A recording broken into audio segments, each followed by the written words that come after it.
বিভিন্ন দাবিতে দেখা যায় রাজধানীর মিছিল গণ অবস্থান করলো আমরা বাঙালি। শনিবার দলের তরফে শহরে হয় সারা জাগানো মিছিল সভা। শনিবার থেকে শুরু হয়েছে তাদের দুদিন ব্যাপী কর্মসূচি। গণ অবস্থানের পাশাপাশি রয়েছে রাজ্য সম্মেলনও। আমরা বাঙালি রাজ্য কমিটির সচিব গৌরাঙ্গ রুদ্রপাল সহ অন্যান্যরা উপস্থিত ছিলেন।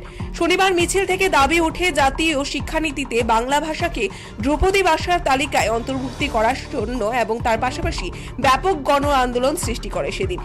বাংলা ভাষা কৃষ্টি সংস্কৃতির অবদমন বন্ধ করা ও সরকারি বেসরকারি প্রতিযোগিতামূলক পরীক্ষা সহ সর্বস্তরে বাংলা ভাষার প্রয়োগ করা, অবিলম্বে সমস্ত ডিপার্টমেন্টের শূন্য পদগুলি স্থানীয় বেকারদের মাধ্যমে পূরণ করার দাবি ওঠে। সব থেকে পুরনো ভাষা এটা, তাকে একমাত্র সংস্কৃত বাদ দিয়ে সব থেকে পুরনো ভাষা হচ্ছে বাংলা ভাষা। তাকে যদি ধ্রুপদী ভাষা যদি না করা হয় তাইলে এর থেকে বেশি আর দুঃখের কিছু নেই। তার মানে এর পেছনে এই বাংলা ভাষাকে ধ্বংস করার একটা চক্রান্ত চলছে। আমরা এই চক্রান্তকে কোনোভাবেই মেনে নেব না এবং আমরা বাঙালির পক্ষ থেকে যত দূর যাওয়া সম্ভব আমরা যাব এবং প্রয়োজন যদি হয় আবার আরেকটা স্বাধীনতা সংগ্রামের যদি প্রয়োজন হয় আমরা সেটা করব। মানে বুদ্ধিজীবী সমাজ, সুশীল সমাজ, শিক্ষিত মানুষ, তাদের কাছে আমাদের আহ্বান, এই জাতির দুর্দিনে আপনারা কি বসে থাকবেন?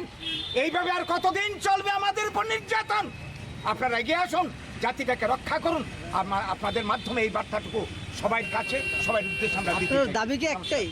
আমাদের দাবি বাংলা ভাষাকে ধ্রুপদী ভাষার মর্যাদা দিতে হবে, শিক্ষার মাধ্যম হিসাবে ব্যবহার করতে হবে, সরকারি বেসরকারি সর্বস্তরে আমাদের মাতৃভাষা বাংলার প্রয়োগ চাই, আমাদের কৃষি সংস্কৃতির বিকাশ চাই, আমাদের আর যা কিছু দরকার সবকিছু আমাদেরকে করতে হবে।